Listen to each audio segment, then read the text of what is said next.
ಅನೇಕ ವಿಷಯಗಳನ್ನು ಪ್ರಸ್ತಾಪ ಮಾಡಿದ್ದಾರೆ. ಮಾನ್ಯ ಶಾಸಕರುಗಳು ಅನೇಕ ವಿಷಯಗಳನ್ನು ಪ್ರಸ್ತಾಪ ಮಾಡಿದ್ದಾರೆ. ಅದನ್ನೆಲ್ಲ ಮುಖ್ಯಮಂತ್ರಿಗಳು ಗಮನಿಸಿದ್ದಾರೆ. ಅದಕ್ಕೇನು ಕ್ರಮ ತಗೋಬೇಕೋ ಅದನ್ನು ತಗೊಳ್ತಾರೆ. ಸಬ್ ಇನ್ಸ್ಪೆಕ್ಟರ್ ವರ್ಗಾವಣೆಯಿಂದ 2 ವರ್ಷ ಅವಧಿ ಇರೋದನ್ನು 1 ವರ್ಷಕ್ಕೆ ಇಳಿಸಿ ಅನ್ನೋ ಒಂದು ಮನವಿ ಕೂಡ ನಿನ್ನೆ ಬಂದಿದೆ. ಬಹಳ ಜನ ಅದನ್ನು ಹಿಂದಿನಿಂದನೂ ಹೇಳ್ತಿದ್ದಾರೆ.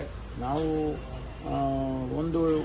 ಒಂದೇ ವರ್ಷ ಇದ್ದರೆ ಅವರಿಗೆ ಅಲ್ಲಿ ಕೆಲಸ ಮಾಡೋದಕ್ಕೆ ಕಷ್ಟ ಆಗ್ತದೆ ಅಂತ ಹೇಳಿ ನಾವು 2 ವರ್ಷ ಮಾಡಿದ್ವಿ. ಹಿಂದೆ 2 ವರ್ಷ ಇತ್ತು, ಅದನ್ನು 1 ವರ್ಷ ಮಾಡಿದ್ರು. ಮತ್ತೆ ನಾವು ಅದನ್ನೇ 2 ವರ್ಷ ನಮ್ಮ ಸರ್ಕಾರ ಬಂದ ಮೇಲೆ ಮಾಡಿದ್ರು. ಅದನ್ನು ವಿಚಾರ ಮಾಡೋಣ.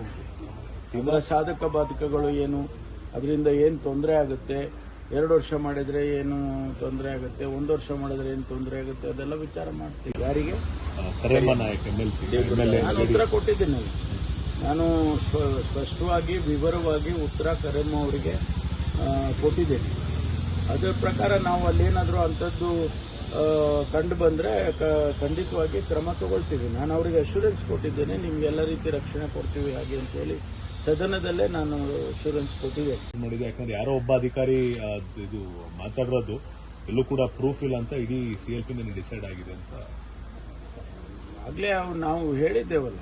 ಯಾರೋ ಅಧಿಕಾರಿ ಒಬ್ಬ ಮಾತಾಡಿದ್ದಾನೆ ಎಂದಾಕ್ಷಣಕ್ಕೆ ಮುಖ್ಯಮಂತ್ರಿಗಳ ಮೇಲೆ ಆ ರೀತಿ ಆಪಾದನೆ ಮಾಡ್ತಾ ಇದ್ದಾರೆ ಅಂತ ಹೇಳಿ ನಾವು ಖಂಡಿತವಾಗಿ ಅದಕ್ಕೆ ಪ್ರೂಫ್ ಮಾಡಿ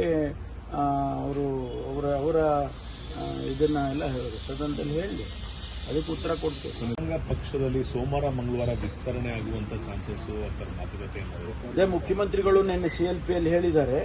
ಬಿಸಿನೆಸ್ ಅಡ್ವೈಸರಿ ಕಮಿಟಿ ಮೀಟಿಂಗ್ ಕರಿಬೇಕು ಅಂತ ಹೇಳಿ ಸ್ಪೀಕರ್ಗೆ ನಾವು ಮನವಿ ಮಾಡ್ತೀವಿ, ಅದರಲ್ಲಿ ತೀರ್ಮಾನ ಮಾಡ್ತೀವಿ ಅಂತ ಹೇಳಿದ್ದಾರೆ. ಅದೇನೋ 1-2 ಮುಂದುವರಿಸ್ತಾರ ಅಥವಾ ಶನಿವಾರಕ್ಕೆ ಮುಗಿಸ್ತಾರ, ಅದನ್ನು BESನಲ್ಲಿ ತೀರ್ಮಾನ ಆಗೋದು.